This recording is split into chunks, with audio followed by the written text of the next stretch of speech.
Hey Leute, Retro Joe hier und heute ist Sega Action angesagt. Wir spielen Mega Drive und zwar Blades of Vengeance. Blades of Vengeance, habt ihr noch nie gehört wahrscheinlich, ja? Erkläre ich euch gleich, aber vorher. Subscribe, klickt auf die Glocke, falls du, neuer Abonnent, nächste Woche erinnert werden willst und die kommenden Wochen an das neue Video, gibt's nämlich jeden Mittwoch. Jetzt geht's erstmal los, wir sehen uns gleich. Blades of Vengeance. Das Cover dieses Spiels hätte mich Anfang der 90er ja sowas von zum Kauf bewegen können. Conan der Barbar, Red Sonja und Gandalf in einem Spiel. Shut up and take my money. Zur Story des Spiels. Böser Drache will Welt unterwerfen, wir ziehen los, um das zu verhindern. Ende. Aber das ist okay. In Spielen dieser Art war Story ja nie unbedingt wichtig. Gameplay-technisch hat das Teil ja schon etwas mehr Fleisch an den Knochen. Das Ganze kommt nämlich als Action-Plattformer im mittelalterlichen Fantasy-Gewand daher. Wir können springen, uns ducken und dabei gleichzeitig blocken, haben verschiedene Angriffsmöglichkeiten und können unterschiedliche Zusatzitems wie Zaubersprüche, Schlüssel sowie Waffen und Rüstungsupgrades finden bzw. kaufen. Vor Beginn des Spiels haben wir die Wahl zwischen 3 unterschiedlichen Figuren.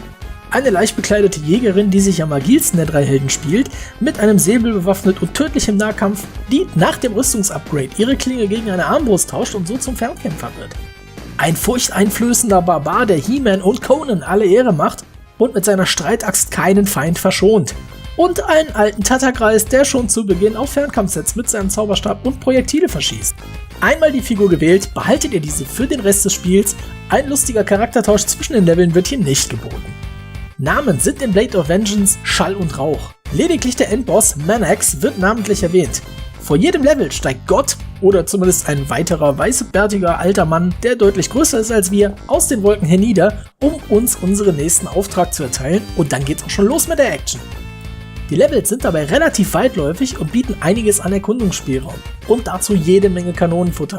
Anfangs sind die Gegnerscharen noch recht leicht in Schach zu halten, in den späteren Leveln reicht ein Treffer aber nicht mehr aus, um unsere Widersacher zurück in die Hölle zu jagen, aus der sie gekommen sind. Dazu gibt es noch Fallen wie Speere, die aus der Wand schnellen, Brücken, die unter uns zusammenbrechen oder Felsbrocken, die von oben auf uns herniederstürzen. Langeweile kommt auf jeden Fall so schnell nicht auf. In den 8 großen und in mehrere Abschnitte unterteilten Levels erwarten uns am Schluss jeweils einen Endboss. Diese Bosse haben es zum Großteil ganz schön in sich und erfordern eine bestimmte Taktik, um sie zu besiegen. Einzig der finale Boss, Manax, in Form eines zweiköpfigen Drachen, kam mir relativ einfach vor, zumindest mit dem Zauberer und Fernkampf. Die Präsentation macht dabei einiges her. Die Musik ist nicht weltbewegend, passt aber gut zum Setting und der stattfindenden Action. Grafisch kann sich Blades of Vengeance, vor allem was die Figuren angeht, durchaus sehen lassen. Die Hintergründe sind düster und medieval gestaltet und fangen die bedrohliche Stimmung dieser vor dem Abgrund stehenden Wald sehr schön ein. Alles in allem ein recht hübsch anzuschauendes und okay klingendes Spiel. Kommen wir mal zum Fazit, Freunde. Was haltet ihr denn von Blades of Vengeance? Sieht geil aus, klingt ganz gut, spielt sich hervorragend. Und hier, Leute, Barbaren-Action, ich meine, ihr habt es gesehen, ich habe die ganze Zeit mit Gandalf dem Weißen gespielt. Nachdem der Zauberer sein Hardware-Upgrade gekriegt hat, sieht er original aus wie fucking Gandalf. Super geil. Ansonsten Red Sonja und Conan bzw. He-Man in der Urversion. Da kann man echt nicht meckern, Freunde.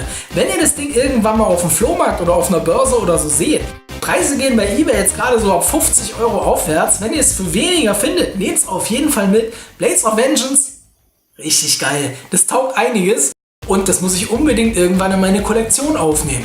Das war's von mir. Wir sehen uns nächste Woche. Bye, bye.